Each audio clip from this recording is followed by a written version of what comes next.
Chapter 2. Spit struck the pavement, the splat echoing through the dark, dank alleyway. Ishtan, well, the fellow had been called many names over the years, or would the correct term be centuries? These days he went by the name Bounty. With a quick swipe of the back of his hand, he rid his mouth of the foul taste of dark fey. Ugh. Yuck, by the gods, those fuckers always taste like sugary shit sacks.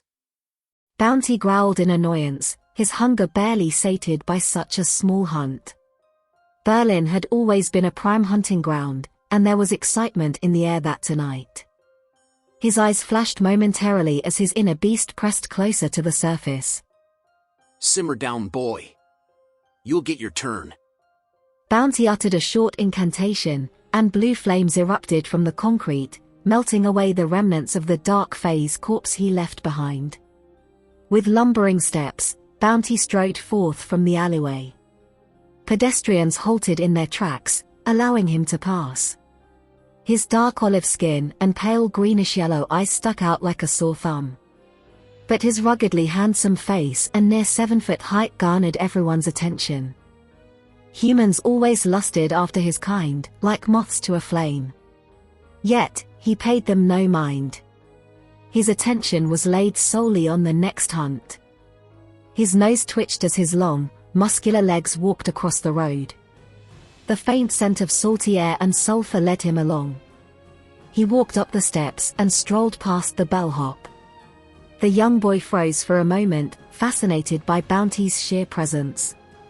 Bounty cleared his throat, hoping to get the young boy's attention. When the bellhop came to, he lowered his head and bowed in embarrassment. Mumbling, "My apologies, sir," while quickly opening the door. The lobby was crowded with tourists and locals alike. Bounty's inner ears twitched as he listened closely, opening his ear beyond the human norm. He took in everyone's sound and voice. 5 conversations caught his attention. 5 different distinct languages: French, Polish, Swahili, English, and Portuguese. He spoke each language fluently. But none of the mortal's ramblings seemed like a good lead for tonight's hunt. Just as he readied himself to leave, the hairs on the back of his neck rose. His hell beast pushed to the surface again. His teeth lengthened and then snapped back into shape.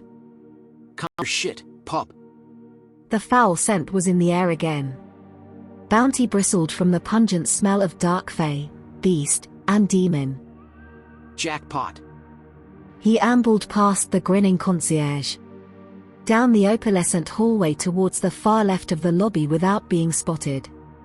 Not that it mattered to him if anyone saw him. It wasn't like they could stop him if they tried. Yet, it intrigued him how much he could get away with while walking the mortal plane. As he neared the deeper interior of the hotel, the putrid smell of rotted fish and mulberries was enough to make a powerful demon like him sick to his stomach. He slowed his pace. His hellhound pushed to the surface again, causing him to partially shift. Bounty pinched the bridge of his nose, resenting his heightened ability to smell. What the fuck has you so riled up? Bounty questioned his inner beast. He pulled back, refusing to let his beasts take control of the hunt. Bounty was determined to stay in the lead. Most demons can't master their inner beings.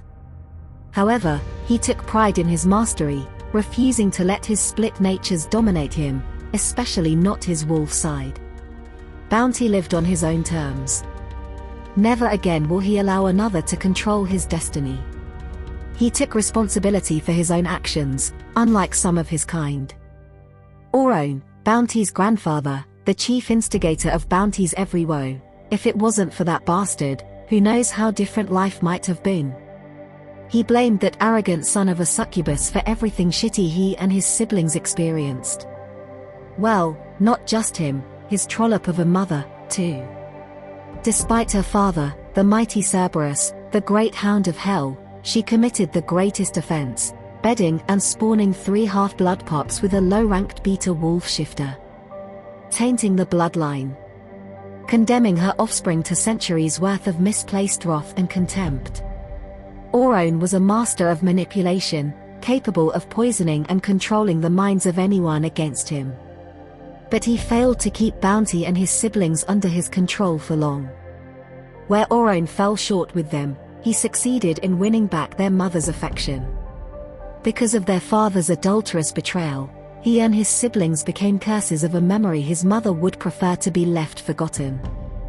Rhea, his mother, the keeper hound of the darkness, was even more of a pain in the ass than her old man. She assigned him the shitty rogues to hunt down, the ones no other demon hunter wanted to take. Rhea's wrath was primarily directed towards Ishtan, because he resembled his shifter father the most out of the triplets. But a Cerberus and Wolf shifter union was doomed from the start. Unacceptable, extremely unacceptable, you insolent cunt. Orone roared. Spittle hung from his muzzle as he berated Rhea for the umpteenth time. They're a blight to our Cerberus bloodline, abominations. I will not allow them a place in my domain. What would Lucifer think if he knew I allowed such a thing to transpire? But father, I have nowhere else to go. That vile dog left me with nothing. Rhea cried, throwing herself upon her father's claw-tipped paws. Bounty and his siblings were little sniveling half-demons when their mother left the human realm.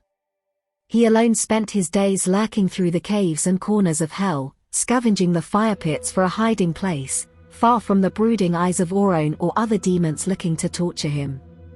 Be it not for his resilience and independence that allowed him to survive such a cruel fate. As a teen, his tenacity and perseverance were well known throughout the lower levels of hell, allowing him to cross paths with some of the warrior-class demons, who eventually trained and molded him into the ultimate killing beast. But Bounty wasn't fit for war. He fought dirty with animal-like savagery. Not with the refinement of a warrior, but as a berserker. Plus, the warrior title class was only for the pure-blooded demon kinds. Not for the half-blooded likes of him. So Orone simply hid Bounty, Tiana, and Stacia, his siblings, into the demon hunters' lower ranks, where both he and Bounty's mother Rhea would see less of them. Ergo, Ishtan and his siblings were forced to become ruthless hunters. Hunting down the rogue demons and fae of the human realms and in between, beings who threaten the balance, the peace treaty between heaven and hell. And both sides were itching to kick off the Great War. It was no surprise that demons formed the greatest threat to this agreement. Bounty had rarely encountered an angel, Lightbringer, or saint breaking the treaty. In time, Bounty poured all his anger into his work, hunting down the most sinister, gluttonous, psychotic prey, hurling them back through Hell's Gate to the pits where they suffered a punishment worse than what awaits the humans Gabriel sent down. But despite his accomplishments or his siblings' accolades, their half-blooded existence was frowned upon. There was no hope of ever being accepted by Rhea or Orone or any higher demon races. Bounty's thoughts drifted back to the present. He shook his head to clear his mind. This wasn't like him. He refocused his energy. He stood before the slightly opened door. That fishy sweet smell was more pungent now. Bounty's inner beast let out a low snarl, rumbling in his chest. He put his large hands on the door and pushed it ajar. Bounty walked in and shut the door behind him. Stealthily, walking down the steps, quietly approaching the sauna swirled with vaporous steam. Bounty didn't feel the heat. This place was as cool as a winter night compared to hell. His pulse quickened, adrenaline coursing through him, pumping him for battle. However, a strange throbbing echoed beneath the thrill of this hunt. The foul, salty odors led him to the demon sitting at the back of the steam-filled sauna. It was a merdemon. A male mermaid. They used to be rare and hardly ever stepped out of the volcanic caves deep within the ocean. However, more and more were coming topside. This was the third one he had encountered in the past few weeks. These fuckers were up to no good. The demon was in the middle of a feeding. Its scaled body was hunched over, the skin of its back stretched over its bony spine. It snarled, exposing its blood-stained teeth. The demon was crouched over the body of a dark-skinned woman.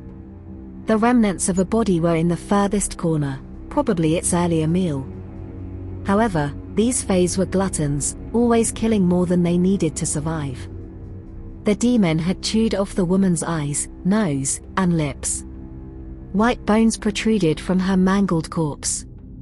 Bounty felt nothing for the dead woman. No apathy, no scruples.